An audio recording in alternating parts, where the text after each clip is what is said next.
میری ماں روز رات کو دادا کے پاؤں دبا کر آتی اور آتے ہی بے ہوش ہو جاتی۔ میں ماں سے پوچھتی تو وہ کوئی جواب نہ دیتی۔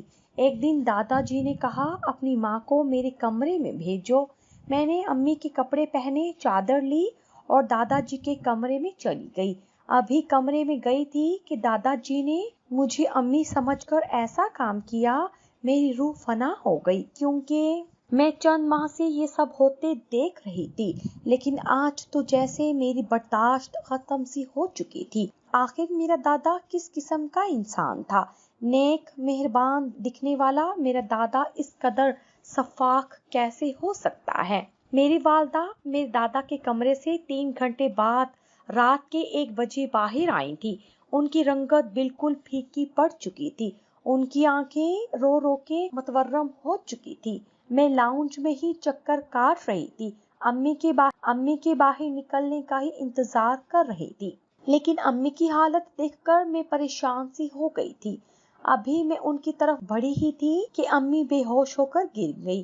میری تو انہیں دیکھ کر جان ہی نکل گئی تھی۔ میں رونے لگی، چلانے لگی تو میری آواز سن کر دادا جی بھی کمرے سے باہر آ گئے۔ 2-3 ملازمین بھی میری آواز سن کر وہاں پہنچ گئے۔ جلدی سے انہیں کمرے میں لٹایا۔ دادا جی نے ڈاکٹر حویلی میں ہی بلا لیا۔ میری والدہ کو اس نے بہت سے انجیکشن لگائے، کہنے لگا یہ کسی ذہنی اور جسمانی اذیت سے دوچار ہیں، اس لیے ڈپریشن کے اٹیک سے بے ہوش ہو گئی ہیں۔ یہ بات سن کر میں نے کن اکھیوں سے اپنے دادا کی جانب دیکھا تھا، جو مجھ سے نظریں چرانے لگے تھے۔ مجھے اپنے دادا سے نفرت سی محسوس ہونے لگی تھی۔ چند دن تک امی کی طبیعت کافی بہتر ہو چکی تھی۔ جب میں نے امی سے پوچھا کہ دادا آپ کو کمرے میں بلا کر کہتے کیا، تو امی کی رنگت متغیر سی ہونے لگتی تھی، ان کی پیشانی غرق آلود ہو جاتی تھی، ایک خوف اور بدحواسی ان کے چہرے پر چھانے لگتی تھی۔ وہ نفی میں سر ہلانے لگتی، کہتی کچھ نہیں کہتے مجھ سے۔ مجھے امی کی چپ پر غصہ آنے لگا تھا۔ ہر بار وہ جب بھی دادا کے کمرے سے واپس آتی تھی، ان کی حالت ابتر سی ہوتی تھی۔ میرے دادا بھی عجیب تھے، میری امی کے لیے فکر مندی بھی ظاہر کرتے تھے، اور ابھی وہ بیماری سے اٹھی ہی تھی کہ انہیں پھر سے اپنے کمرے میں بلانے کا کہنے لگے۔ لیکن اس بار میں نے امی کو دوا دے کر سلا دیا اور خود امی کے کپڑے پہن کر چادر سے منہ چھپائے دادا کے کمرے میں چلی گئی۔ میں جاننا چاہتی تھی کہ دادا امی کے ساتھ کیا کرتے ہیں، لیکن جو کچھ دادا نے امی سمجھ کر میرے ساتھ کیا، میری روح فنا ہو گئی۔ میرے دادا جی گاؤں کے وڈیرے تھے، لوگ انہیں سردار سائیں کہتے تھے۔ پورے گاؤں کے لوگ ان کی عزت کرتے تھے، کیونکہ وہ کسی برداشت نہیں کرتے تھے۔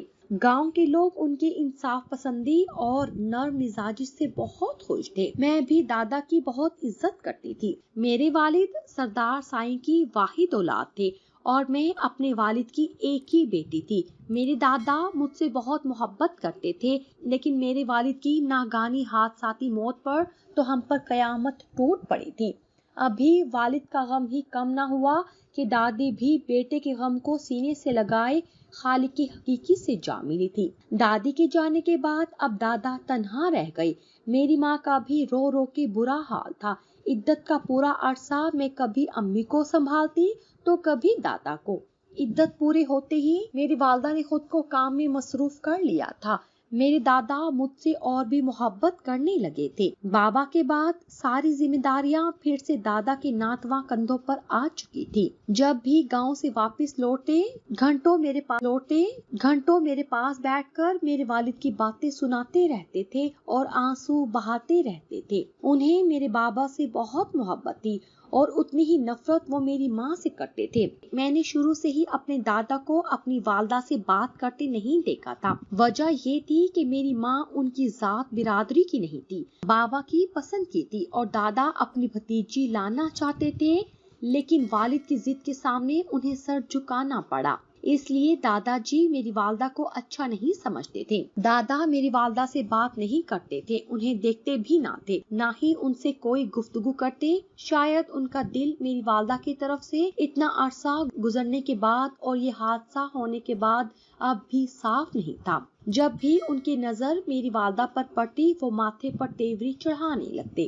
لیکن کچھ ماہ سے اب دادا جی بہت بیمار رہنے لگے تھے اور نوکروں پر چیختے رہتے تھے، وقت پر دوا نہیں کھاتے تھے۔ والدہ نے ہی ہمت جمع کر کے ان کی ڈانٹ سننے کے باوجود ان کی خوب خدمت کی، انہیں دوا وہ خود کھلانے لگی۔ پہلے تو وہ امی کو گھورتے رہتے تھے، دوا کھانے سے بھی انکار کر دیتے تھے، لیکن آہستہ آہستہ ان کا رویہ میری والدہ سے بدلنے لگا۔ شاید ان کے دل میں میری والدہ کے لیے گنجائش پیدا ہو چکی تھی۔ اب وہ رات کو بھی اپنے ہر کام کے لیے میری والدہ سے ہی کہتے، مجھے آ کر دوا کھلا جاؤ، چائے بنا دو۔ میری والدہ ان کے کمرے میں چلی جاتی۔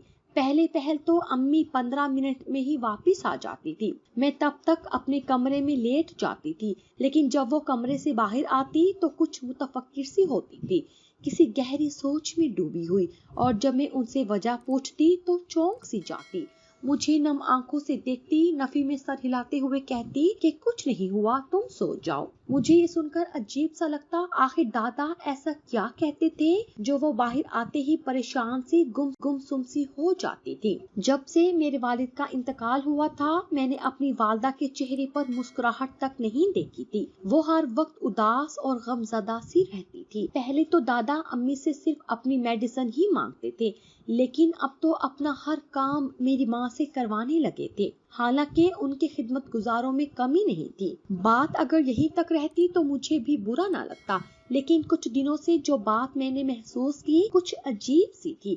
رات کو جب دادا امی سے چائے مانگتے اور امی ان کے کمرے میں چلی جاتی تو 1 گھنٹے بعد جب وہ واپس آتی تھی تو رو رہی ہوتی تھی۔ اب تو دادا کے کمرے میں امی کو گھنٹوں لگ جاتے تھے۔ میری والدہ رات کو میرے ساتھ میرے کمرے میں ہی سوتی تھی۔ جب تک امی دادا کے کمرے میں رہتی مجھے نیند نہیں آتی تھی، بس میں یہی سوچتی رہتی تھی کہ ایک چائے کا کپ دینے میں کون سا ٹائم لگتا ہے، 10 منٹ یا 20-15 منٹ، لیکن میری ماں 1-2 گھنٹے وہاں دادا کے کمرے میں کیا کرتی رہتی تھی۔ اور دوسری حیران کن بات میرے لیے یہ تھی کہ میرے دادا کا رویہ میری ماں سے بہت بدلنے لگا تھا، وہ انہیں بہت اہمیت دینے لگے تھے، لیکن میری والدہ ان کے سامنے ہمیشہ ڈری سہمی ہی رہتی تھی۔ حیرت کا جھٹکا مجھے اس وقت لگا جب انہوں نے کہا کہ تمہاری ماں آج کے بعد عورتوں کی سردارنی ہے، عورتوں کے مسائل کو اب وہی دیکھا کریں گی۔ مجھے لگا تھا یہ بات سن کر میری والدہ خوش ہو جائیں گی کہ خدا نے انہیں ان کا مقام واپس لوٹا دیا ہے، مگر وہ پھر بھی افسردہ سی رہتی تھی، ہر وقت نہ جانے کیا سوچتی رہتی تھی۔ میرے لیے یہ بات بہت خوشی کی تھی کہ میری والدہ کو اس حویلی میں بہو کی حیثیت مل گئی تھی، لیکن اس بات پر بھی میری والدہ کے چہرے پر ذرا سی مسکراہٹ نہ آئی تھی۔ اب تو میری والدہ کا یہ حال تھا کہ جب بھی دادا انہیں اپنے کام کے لیے کہتے مجھے وہ گھبرائی ہوئی سی لگنے لگی تھی، اور جب کمرے سے واپس اڑی ہوئی رنگت کے ساتھ واپس آتی، جب میں ان سے وجہ پوچھتی تو کہتی کہ کچھ نہیں، تم کیوں میرے انتظار میں جاگتی رہتی ہو، سو جایا کرو۔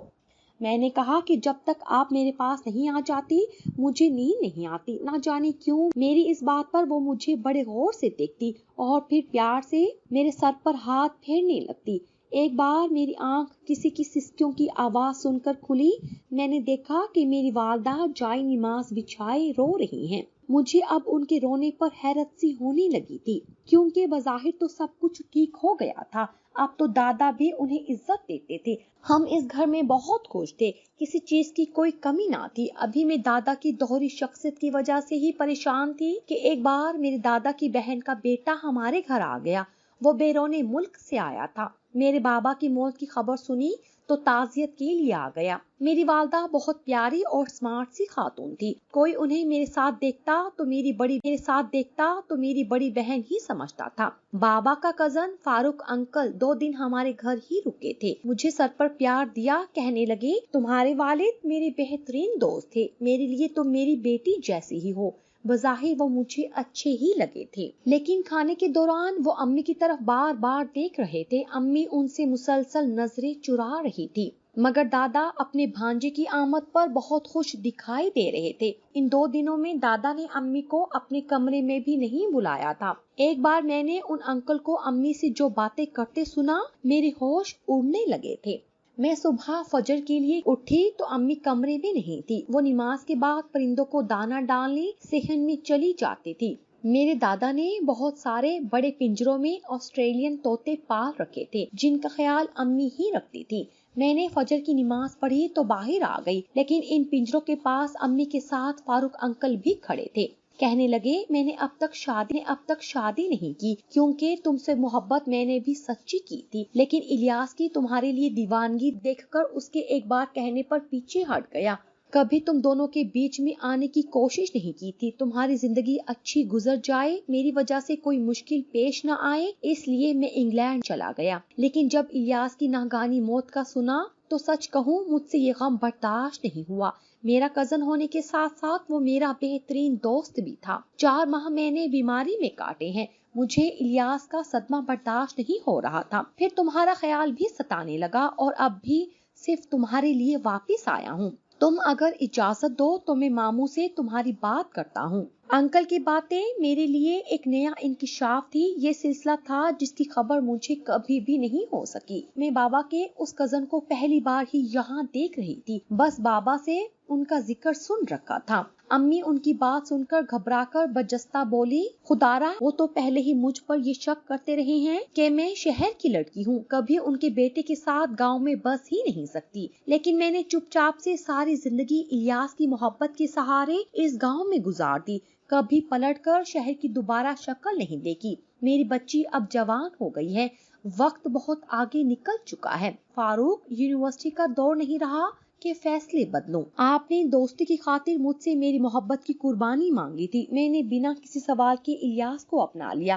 آج میں آپ سے اسی محبت کا واسطہ دے کر کہہ رہی ہوں، مجھے الیاس کی بیوہ ہی رہنے دے۔ یہاں سے واپس چلے جائیں، دوبارہ کبھی پلٹ کر مت آئیے گا۔ یہ کہہ کر امی وہاں سے چلی گئی۔ میں یہ سب چھپ کر دیکھ رہی تھی، وہ انکل بھی واپس چلے گئے۔ مجھے معلوم تو کچھ نہ تھا، لیکن یہ سمجھ میں آ رہا تھا کہ شاید فاروق انکل اور بابا اور امی ایک ہی یونیورسٹی میں پڑھتے تھے، اور بابا کی طرح شاید فاروق انکل بھی میری والدہ کو پسند کرتے تھے۔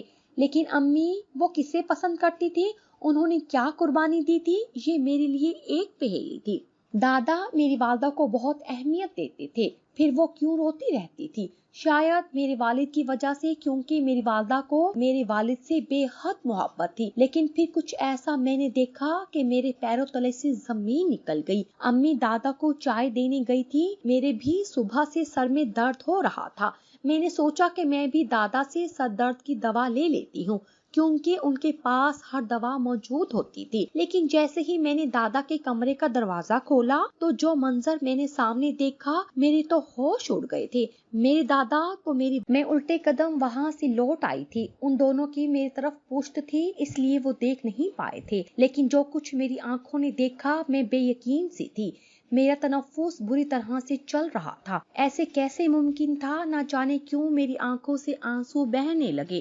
جو کچھ میری آنکھوں نے دیکھا تھا، آگے میں ایسا سوچ بھی نہیں سکتی تھی۔ میں اپنی سوچ کو تردید دینے کی کوشش کر رہی تھی کہ ہو سکتا ہے میری نظروں کا دھوکہ ہو، کیونکہ کبھی کبھی ایسا بھی ہوتا ہے کہ جو ہماری آنکھیں دیکھتی ہیں وہ سچ میں نہیں ہوتا، اور جب سچ سامنے آئے تو ہمیں اپنی آنکھوں کے دیکھنے کے انداز پر افسوس ہونے لگتا ہے۔ جب امی رات کو کمرے میں آئیں تو اپنے آنسو صاف کر رہی تھی۔ جب میرے پاس آ کر لیٹ گئی تو میں نے پوچھا، امی آپ جب بھی دادا کو دوا دے کر آتی ہیں تو روتی کیوں ہیں؟ کہنے لگی، سمجھ لو کہ میری قسمت ہی ایسی ہے۔ میں نہیں جانتی تھی کہ وہ مجھ سے سچ کیوں نہیں کہہ رہی، کیونکہ جب میں نے اچانک سے کمرہ کھولا تھا تو دادا امی سے کہہ رہے تھے اگر امی نے ان کی بات نہ مانی تو وہ انہیں گھر سے دھکے دے کر نکال دیں گے۔ میری والدہ ان کے سامنے ہاتھ جوڑ رہی تھی، روتے ہوئے کہہ رہی تھی، یہ جو وہ کرنا چاہتے ہیں وہ ایک ناجائز امر ہے۔ میں آپ کی بہو ہوں، آپ کے بیٹے کی بہو ہوں،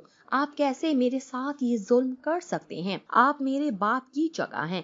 خدارا مجھے عزت سے اس گھر کے ایک کونے میں پڑا رہنے دے۔ میرے انکار کرنے پر آپ مجھے گھر سے نکال دیں گے تو میں کہاں اپنی جوان بیٹی کو لے کر جاؤں گی؟ میری ماں رو رو کر میرے دادا سے التجا کر رہی تھی۔ اس سے زیادہ میری سماعت میں مزید کچھ سننے کی گنجائش نہیں تھی۔ میں واپس کمرے میں لوٹ آئی تھی۔ جس قسم کی باتیں میں نے سنی تھی اور جس قدر میرا دادا میری ماں پر آج کل مہربان مہربانیاں کر رہے تھے اور میری والدہ گمسم سی ہو چکی تھی. جس خیال نے میری اندر سے جان نکال دی تھی میں اس کی تردید کر رہی تھی. ابھی میں اسے الجھن سے نہ نکلی تھی. ہمارے گھر کی ملازمہ نے میرے شک کو یقین میں بدل دیا تھا. وہ ملازمہ کہنے لگی سردار سائیں جیسے نظر آتے ہیں ویسے ہیں نہیں، بہت رنگین مزاج کے انسان ہیں. جوانی میں تو غیر عورتوں سے تعلقات بھی تھے، اب ذرا گاؤں والوں کی نظر میں نیکوکار بنے پھرتے ہیں، لیکن عیاشی کا اگر اس عمر میں بھی موقع ملے تو چھوڑتے نہیں ہیں. اللہ بچائے بھئی ایسے لوگوں سے. وہ کانوں کو ہاتھ لگانے لگی. یہ سن کر تو میرا تنفس غم اور غصے سے بھرنے لگا تھا کہ کیا سردار صاحب کو رشتوں کا تقدس بھی بھول گیا ہے. مجھے اپنے دادا سے نفرت سی محسوس ہونے لگی تھی. اب تو جب بھی امی دادا کے کمرے میں جاتی میں بے چین سی ہونے لگتی تھی. میری والدہ نے ایک بار مجھ سے ڈھکے چھپے لفظوں میں کہا تم ذرا اپنے دادا سے دور ہی رہا کرو. میں اس بات پر چپ سی ہو گئی. اب تو مجھے واقعی سردار سائیں کے کردار پر شک سا ہونے لگا تھا. پھر ایک بار میں لاؤنج میں بیٹھی تھی تو سردار سائیں کسی سے فون پر بات کر رہے تھے.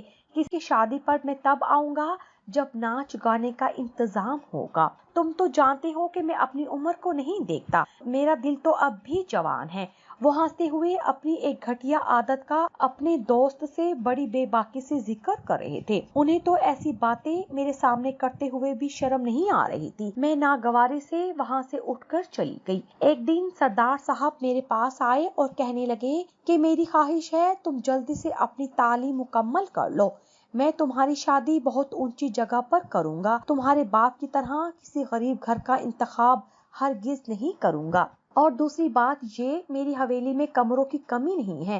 تم کیا ہر وقت اپنی ماں کے ساتھ ساتھ رہتی ہو؟ اپنا کمرہ الگ کرو اور کل میرے ڈرائیور کے ساتھ کالج جا کر اپنا داخلہ کرواؤ اور خود کو عادت ڈالو اکیلے کمرے میں سونے کی. میں تمہارے لیے ایک الگ کمرہ سیٹ کروا دیتا ہوں. میں نے دل میں سوچا کہ میں اپنی ماں سے الگ ہو جاؤں تاکہ آپ کو کھلی چھٹی مل جائے، لیکن ہم دونوں ماں بیٹی اس وقت بے بس مجبور تھے. میں سردار سائیں کے ساتھ سخت لہجے سے بات نہیں کر سکتی تھی، اس لیے میں نے آرام سے کہا کہ مجھے اپنی والدہ کے ساتھ ہی کمرے میں رہنا ہے، مجھے ان سے الگ رہنے کی عادت نہیں ہے. لیکن انہوں نے میری ایک نہ سنی اور 2 دن میں میرا کمرہ حویلی کے اوپر کی منزل میں منتقل کر دیا. میری والدہ بھی اپنی جگہ پریشان تھی لیکن لب ان کے بھی خاموش تھے. میں اوپر کے کمرے میں چلی تو گئی تھی لیکن یہ بھی سوچ چکی تھی رات کو نیچے اپنی والدہ کے کمرے میں چلی جاؤں گی.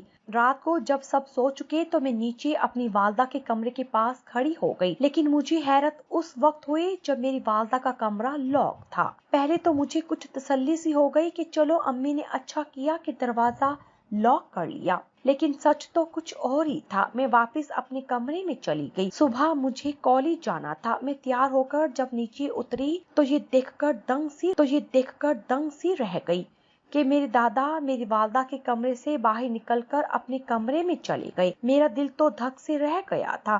تو کیا وہ رات بھر میری ماں کے ساتھ؟ میرا سر بری طرح سے چکرا سا گیا تھا. مجھے لگا پوری حویلی میری آنکھوں کے سامنے گھوم گئی تھی. میری ماں صرف میری خاطر یہاں رہنے پر مجبور تھی تاکہ میں عزت سے رہ سکوں، اور میری خاطر جو قیمت وہ ادا کر رہی تھی یہ سوچ کر تو میری روح فنا ہونے لگی تھی. میں سوچ چکی تھی سب اپنی ماں کو مزید آزمائش میں نہیں ڈالوں گی. رات کو میں دیر تک نیچے اپنی والدہ کے کمرے میں بیٹھی رہی، ادھر ادھر کی باتیں کرتی رہی. انہیں ایک گلاس دودھ کا دیا اور میں نے کہا کہ آپ کو اپنی صحت کی بالکل پرواہ نہیں ہے، اور وہ دودھ زبردستی انہیں پلا دیا. میں نے دودھ میں نیند کی گولی ڈالی تھی، اس لیے دودھ پیتے ہی امی کچھ ہی دیر میں سو گئی. اگلے ہی روز یہ واقعہ پیش آ گیا کہ میری ماں بے ہوش ہو کر گر گئی. اس لیے امی کو سلا کر میں نے جلدی سے اپنی لباس الماری سے نکالا اور پہن لیا. دوپٹہ لے کر تھوڑا سا گھونگھٹ نکال لیا تاکہ میرا چہرہ صاف نظر نہ آ سکے. میری شکل بھی اپنی والدہ سے مشابہت رکھتی تھی. میں دادا کے کمرے میں چلی گئی. اتفاق تھا یا پھر روز ہی ایسا ہوتا تھا کہ دادا کے کمرے میں نائٹ بلب جل رہا تھا. میں نے اندر آ کر دروازہ بند کر دیا. دادا یہی سمجھے کہ امی آئی ہیں مجھ سے کہنے لگے میں میڈیسن کھا چکا ہوں، اب میرے پاس آؤ، میں نے بہت انتظار کر لیا تمہارا، اب میں مزید صبر نہیں کر سکتا۔ دادا کی خباثت مجھ پر کھل گئی تھی، میں ان کے پاس چلی گئی۔ اس کے بعد جو کچھ انہوں نے مجھ سے کہا میرے ہوش ہی اڑ گئے۔ میری والدہ میرے سامنے بیٹھی رو رہی تھی، دادا غصے سے مجھے اور میری والدہ کو دیکھ رہے تھے۔ مجھ سے کہنے لگے میں سوچ بھی نہیں سکتا تھا میری ہی پوتی میرے ساتھ ایسا کھیل بھی کھیل سکتی ہے۔ میں شرمندہ سی نظریں جھکائے بیٹھی تھی۔ جب میں ان کے کمرے میں گئی تھی تو انہوں نے مجھے میری والدہ سمجھ کر یہ کہا کہ میں انہیں ان کی بات کا جواب ہاں میں دوں۔ وہ میری والدہ کی دوسری شادی اپنے بھانجے سے کروانا چاہتے تھے۔ کہتے تھے فاروق انکل ہماری حویلی سے جانے سے پہلے دادا کو اپنے ارادے سے مطلع کر چکے تھے۔ میرے دادا کا بھی کہنا تھا کہ میری والدہ ابھی اتنی بھی بوڑھی نہیں ہوئی کہ میرے والد کے نام پر بیوہ بن کر زندگی بسر کر لیں، کیونکہ آج نہیں تو کل وہ میری بھی شادی کرنے کا ارادہ رکھتے تھے، کیونکہ ان کا کہنا تھا کہ وہ اب بیمار رہنے لگے ہیں اور ان کے مرنے کے بعد میری والدہ پھر سے کہیں بے سہارا نہ ہو جائیں، اس لیے اپنی زندگی میں ہی وہ میری اور میری والدہ کی شادی کرنا چاہتے تھے۔ اس لیے جب میری والدہ ان کے کمرے میں ان کو چائے دینے جاتی وہ میری والدہ سے اسی بات پر بحث کرتے تھے۔ میری والدہ میرے والد سے بہت محبت کرتی تھی، اس لیے دوسری شادی پر راضی نہیں ہو رہی تھی۔ میرے دادا مجھے اب تعصب سے دیکھ رہے تھے، کیونکہ جب انہوں نے مجھے میری والدہ سمجھ کر پوچھا تھا تو سر دیا۔ امی کے کپڑوں میں مجھے دیکھ کر وہ آگ بگولا سے ہو گئے۔ جب مجھ سے پوچھا کہ میں کیوں اس حلیے میں آئی ہوں تو میں نے جھجکتے ہوئے انہیں وہ سب بتا دیا جو میں سوچ رہی تھی۔ دادا کا یہ سن کر چہرہ سرخ ہو گیا تھا۔ انہوں نے مجھے اتنی بلند آواز سے ڈانٹا کہ ان کی آواز پوری حویلی میں گونجنے لگی۔ امی بھی اٹھ کر دادا کے کمرے میں آ گئی۔ جب سچ امی کو پتا چلا تو انہوں نے میرے منہ پر تھپڑ مار دیا کہ تمہیں شرم نہ آئے یہ سب سوچتے ہوئے، اور اب میں گردن جھکائے بیٹھی رو رہی تھی۔